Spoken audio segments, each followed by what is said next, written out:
قادیانیوں نے خاص طور پر ماڈل ٹاؤن کو اپنا ایک مرکز اور اپنا اڈا بنانے کا فیصلہ کیا، اور اس کا ہمیں تجربہ بھی حاصل ہو گیا۔ کچھ نوجوان اہل سنت کے نوجوان میرے پاس آئے تھے،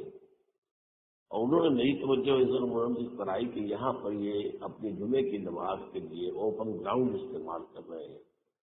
اور اس میں لگا لیتے ہیں پارٹیشن وغیرہ، اور بڑی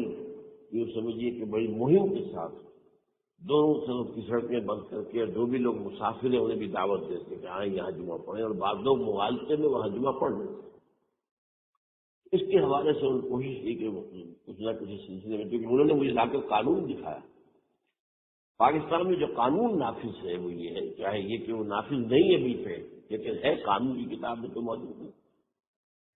کہ قادیانی اپنے کوئی جو بھی ان کے نزدیک بھی ان کے مذہبی شاعر ہیں،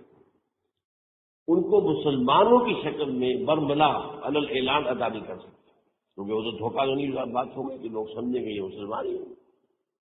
اب جب مجھے آپ کو معلوم ہے کہ ہماری پوری جو مرکزی اسمبلی تھی، نیشنل اسمبلی،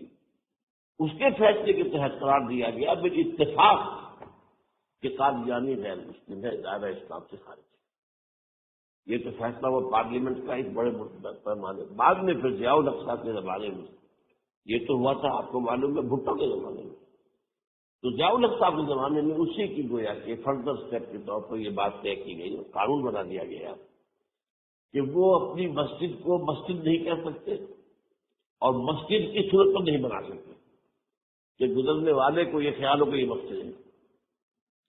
اسی طرح وہ اگر کوئی اسلامی شاعر کا ارتکاب کریں گے علی الاعلان تو بھی یہ قابل تعزیر ہے،